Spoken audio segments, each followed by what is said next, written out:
Bonjour, je vous présente cet ouvrage. Pierre Duhem, essai sur la notion de théorie physique de Platon à Galilée.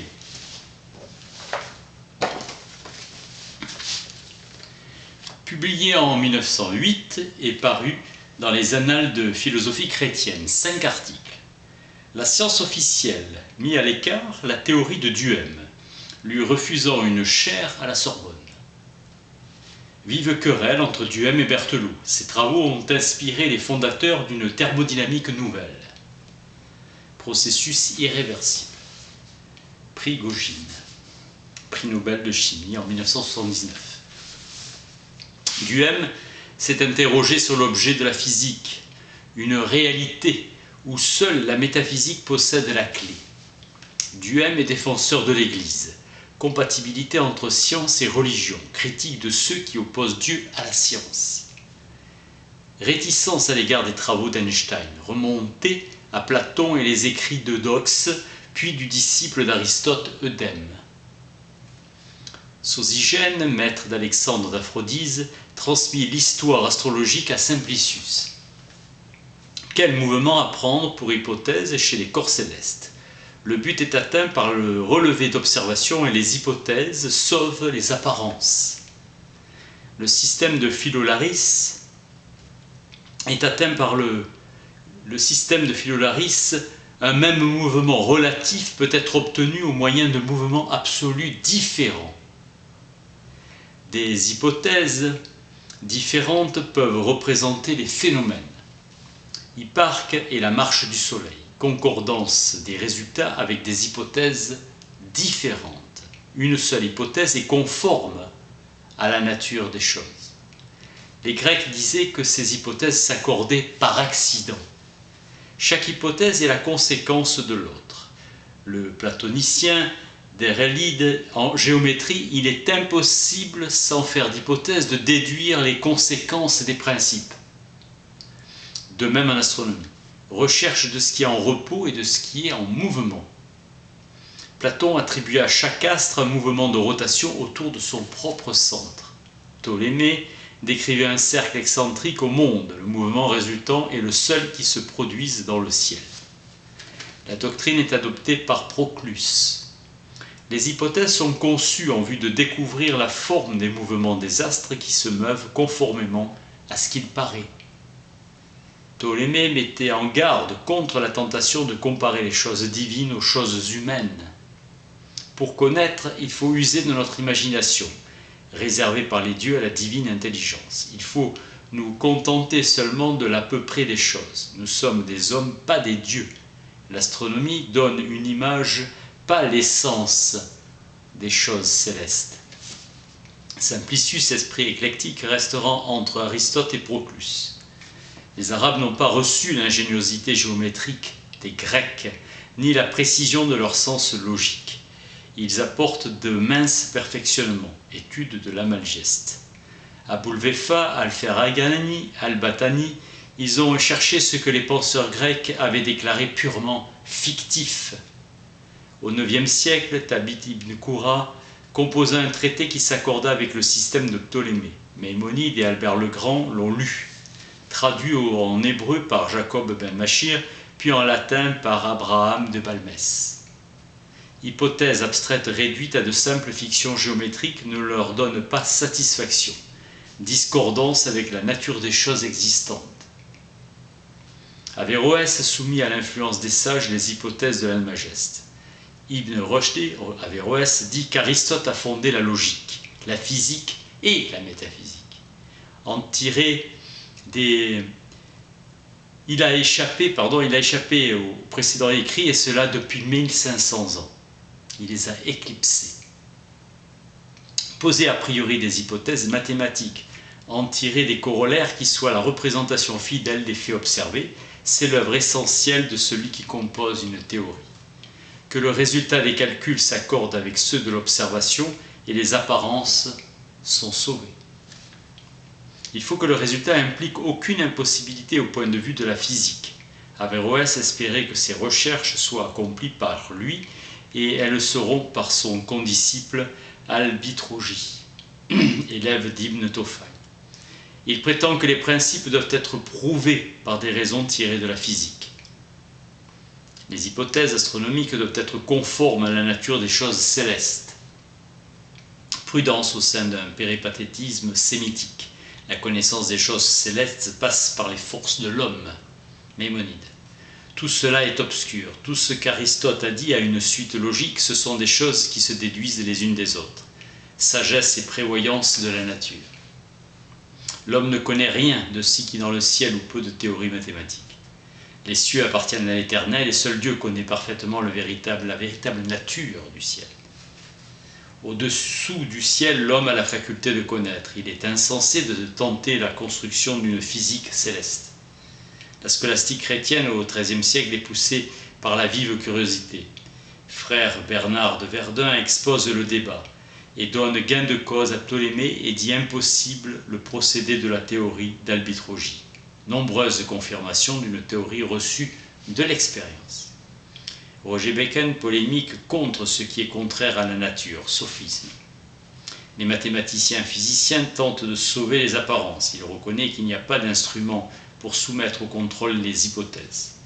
Il a le désir de conclure en faveur de la doctrine d'albitrogie, mais incompatible avec certains faits. Le frère Bonaventure perçoit le reflet de la sagesse de Simplicius. Thomas d'Aquin esquisse les fondements philosophiques d'une théorie astronomique, admettant que des rotations uniformes autour du centre de l'univers. Ces hypothèses sauvent les phénomènes, mais sont pas nécessairement vraies. Tout mouvement circulaire simple se fait autour du centre du monde, qui est le centre de la Terre. L'existence réelle de l'orbite d'une planète regarde le physicien. Une conséquence peut être exacte lors même que son antécédent serait impossible. 1330, Université de Paris. Au XIVe siècle, le système de Ptolémée est admis sans conteste. Les écoles italiennes ont les faveurs de l'astrologie. Pierre Albano rappelle que la nature et l'art s'efforcent toujours de parvenir à leur fin par les moyens les plus courts. Les hypothèses astronomiques doivent être les plus simples possibles et sauver les phénomènes le plus exactement possible. La Renaissance avant Copernic. Les astronomes de Vienne mettaient les postulats du système de Ptolémée au nombre des vérités établies à jamais, et les avéroïstes de Padoue admiraient les enseignements du commentateur. Nicolas de Cues garda secrète une théorie fondée sur l'emploi de sphères homocentriques. Alessandro Achillini, émule de Pompona, n'eut point sa réserve. 1494 à Bologne. Il démontre les erreurs de Ptolémée, accord avec Averroès, et précise que l'astronomie actuelle n'existe pas et convient seulement au calcul des éphémérides. Agostino Nifo parle de fables de vieilles femmes pour les hypothèses de Ptolémée. Grande difficulté à rendre raison des apparences présentées par les astres. Fracaster, 1535. Il propose une théorie pour le calcul des mouvements célestes. Giambattista Amico s'efforce d'unir astrologie et philosophie naturelle. Les avéroïstes proclament posséder les vérités de physique. L'astronomie continue à sauver les apparences. Francesco Capuano rétablit les hypothèses de Ptolémée. Illusion des mouvements célestes. La pensée de Pontano est claire, la détermination numériquement exacte des mouvements célestes est le véritable but de l'astronomie. Lefebvre d'Étaples publie à Paris, le très bon et très sage artisan de toutes choses, par une opération de sa divine intelligence, a produit les cieux et les mouvements véritables. Le vrai s'oppose à notre raison. En conclusion, l'essence même des choses, qui est la véritable nature des êtres, ne saurait être atteinte en sa pureté. L'homme sera d'autant plus savant qu'il se connaîtra plus ignorant. Nicolas de Cues distingue deux physiques. L'une est la connaissance des essences et des causes, l'autre inaccessible est la science de Dieu.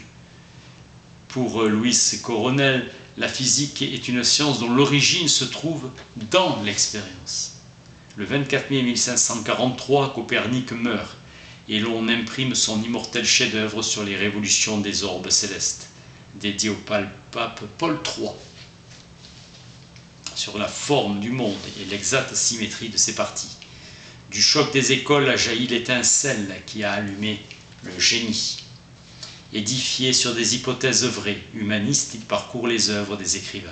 Cicéron et des penseurs de l'Antiquité avaient mis la Terre en mouvement. Les divers orbes sont étroitement liés entre eux. Il démontra son hypothèse qui sauve les phénomènes. Joachim Rheticus, en 1540, esquisse sa pensée. Allez où nous entraînent les observations des effets aux principes. Le physicien remonte des effets aux causes.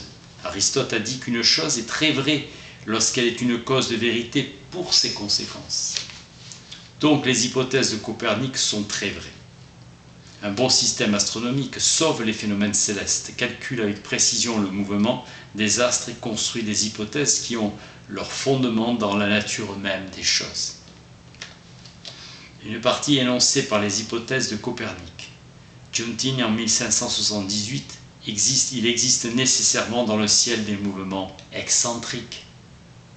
Les hypothèses ne doivent pas être en contradiction avec les enseignements de l'Église. En 1633, l'Inquisition soumet les hypothèses de Copernic et sont reconnues fausses. Le Saint-Office défendra à Galilée de soutenir leur défense. Il défendra à Galilée de soutenir leur défense. Le protestant Tycho Brahe, à l'autre extrémité de l'Europe, les formule et les applique en 1578. Le grand Copernic, selon l'esprit d'Aristarque de Samos. Kepler publie Brahe. Giordano Bruno défend Copernic, mathématicien supposant les mouvements de la Terre et physicien les démontrant. L'astronomie est une partie de la physique, dit Kepler, réalisme.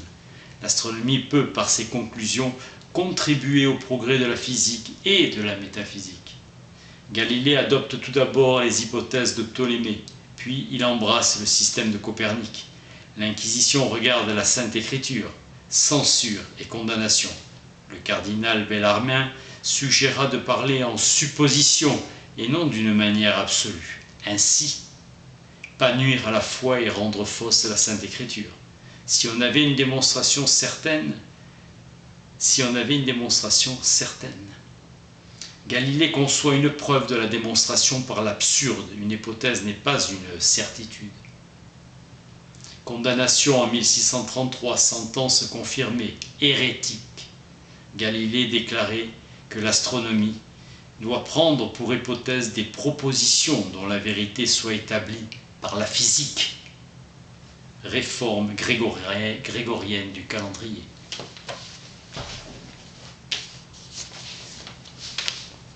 Pierre Duhem, essai sur la notion de théorie physique de Platon à Galilée. Merci.